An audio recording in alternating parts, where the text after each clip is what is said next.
Hello, everybody, and welcome to Forever Sports. And the Springboks' big advantage over other teams has been revealed in inverted commas, or rather lauded by former All Blacks James Parsons. And a very interesting article and a couple of comments based on some of the stuff that he had to say about the Springboks with regards to South Africa being leaps and heads above of other teams, in this specific area, but also just in generally being currently the best team in the world. And very interesting to sort of go through and have a look at some of the comments that other people are making about the Springboks, given the fact that things have been quite negative in the last few days regarding the Boks, given the poor performance again. Well, not the poor performance, maybe a subpar performance for some parts of the match against Georgia. We still put well over 50 points, or well over 40 points eventually on them, and we've scored close on 50 odd points in all four of our games this season. So no real reason for an absolute panic, but there has been a bit of a negative reaction. And it was very interesting to just sort of read and watch some of the comments being made about the Springboks. And there's a particular area that he basically highlighted, and that is the Boks defense, which, given the fact that we conceded a few tries against Georgia, a few tries against Italy in that first test, might seem a bit strange. But it's more than just in terms of noting how good the Springboks are defensively with regards to preventing tries, but a specific aspect of the defense, and that is the dominance in tackle. So he said as following. He said, I feel like everyone's got so many options, but yes, they've got depth and confidence throughout their squad like no other at the moment. It doesn't seem to matter who they throw out there, they can still deliver. He said, I've tried to look for something new, something fresh. And if you look at all the other international sides, their dominant tackle stats are much higher defensively than anyone else. And they said that they had 15% dominant tackles compared to, if you look at the British and Irish Lions, the Wallabies, the All Blacks, and the French over the past weekend, they had under 3% dominant tackles. So it's quite an interesting stat. I think it is something very deliberate. I don't think this is something that's just been picked up, by accident. The fact that we've got 5 times as many dominant tackles per game than other teams is not a mistake. It's not, a happy mistake. It's not something that's just happened. It is something we're deliberately going and doing. And he basically said that it's the basis of their game. The platform these game drivers are getting to play off is just immaculate. If they don't get a turnover, the opposition's going back, and they're not going to be able to kick on their terms. And I think that's a very interesting point, basically. Looking at our defensive, structures, we've always characterized Springboks defense with the rush defense, for example, and the cover defense as well. You think of that try-saving tackle Kurt Lawrence made in the World Cup final, right up against the corner. You think of some of the efforts that we've seen over the years, where we've basically rushed up. Sometimes they've gotten around us, but then we've had the pace and the ability to, get across, make those cover tackles. But at the end of the day, you talk about Boks physicality and the Springboks imposing themselves on other teams. And that is one of the biggest parts of Springbok DNA. And that has not changed. Now, yes, physically imposing yourself on an Italy is maybe not as impressive as some of the higher teams. However, to have 15% dominant tackles against a team like Georgia, that is not normal. That is not something that any old team will be able to do. It is a very concerted effort, and it shows you how the Springboks are really valuing dominant tacklers and dominant tackles within the game plan. And I think we're going to see some of that in our selections. When you've looked at some of the players who have come into the box and played, for example, and maybe have not quite made or not maybe made the step up, the dominance and tackle, is a big part of the defense. And I think of somebody coming through like an Asanate and Tlabakanye. They spoke about the fact that it's not just his scrummaging that excites them, but his touch and feel for the game. And I don't think they're necessarily talking about on attack. He does have very good skill set, but defensively, he is somebody that makes big hits. He is somebody that sends opposition going backwards.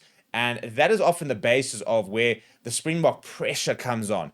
Just those couple of big hits. You think about the All Blacks back in 2023 and Peter Steph the Toy nailing Jordan Barrett, putting some huge hits on, and just sort of feeling like as a team, you just can't go anywhere, that you're kind of being suffocated by this relentless physical defense where you just don't feel like you've got a reprieve. And it's really, good to see that the Springboks are not going away from this defensively.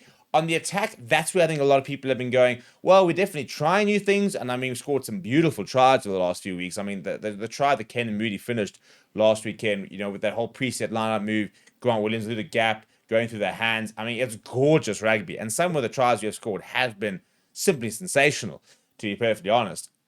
Defensively, conceding more tries, big red flag for the Boks. 2 more tries, big red flag for the Boks. But defensively, from a physicality point of view, that still remains there, and that's still going to be a big part. And I think, for example, you've got 3 SA under 20 players coming into the Boks sort of set up in the next week to sort of learn. And Batabi Khani, in particular, is a big standout, given the fact that he's someone who has physically imposed himself on every level of rugby he's played in. I mean, he was massive at under 20 level, was huge last year, and was just taking names. And that'll be, I think, a big emphasis for him when he goes to camp for the next 2 weeks, understanding what the physicality is like within the Springboks setup, what the physicality is going to be like in international rugby, because it's something that the Boks thrive on. And I think that that's the big sort of balance point that we're currently looking at, is trying to keep that set piece dominant, keep that physicality, to be physically more imposing than the other team, but to then add a bit of flair to that. And I think, physicality is always the biggest part of rugby. You can talk about skill sets, you can talk about, your set piece even to a certain degree. You've got to physically dominate teams if you want to win rugby matches. France's success, under Fabien Galtier, has been built on that massive French pack. If you look at the best All Black sides, they had so much finesse, but we forget just how big and how imposing Kieran Reid was back in the day. Jerome Kano, your Brodie Retallicks, your Sam Whitelocks, your Franks brothers, your Kevin Mialamis. I mean, they were big players, Richie McCaw, and physical. And it was that platform that they provided, which then sort of unlocked one of the best backlines of all time. Even look at Ireland, for example. Francois Herbert having to say, they've also got some big lads. That is the game of rugby at the moment. You've got to have a big pack. You've got to have a dominant side that will dominate physically to give you that platform to then play off the back of anything really. And it's not just playing off the back of a scrum. It's Damien Delende making meters in his first carry off the back of a lineout, for example, and having that go forward ball where teams are moving backwards, because it's far easier to attack a team that is retreating than a team that is sending you backwards. So it's almost kind of the opposite. When we attack, we want the team. Well, basically, I suppose it's the same. When we attack, we want that gain line advantage. We want them going backwards, and we want to prevent them from doing that exact same thing against us. So when we defend, again, we want to make sure they're not getting over the advantage line and they're going backwards, that we're kind of suffocating them. And that physicality is crucial. And it's bodes pretty well that we are currently, just in this past weekend, for example, 5 times more likely basically to dominate a tackle than other teams are. 15% of our tackles being dominant is an impressive stat. And it's very important to then have players that represent those sort of stats. So Siya Kolisi, for example, often has dominant tackles. Peter Steph Toy often has dominant tackles. Someone like a Ruan Nokia, Franco Moster, they'll make lots of tackles, but they won't necessarily always be dominant. And it's about finding that balance. Players who will get across and make certain tackles, but also players who are going to make the big hits and push opposition backwards. So what do you think? How important is sort of the dominant tackles? Is this an arbitrary stat, or is this actually really giving us a bit of a look in as to what the Boks are trying to do from a defensive point of view to try and impose themselves on teams and try and win games? Let me know down in the comments below. Smash the like on the video. Subscribe to the channel as well. Thank you very much for watching. My name is Steve, and I'll chat to you soon.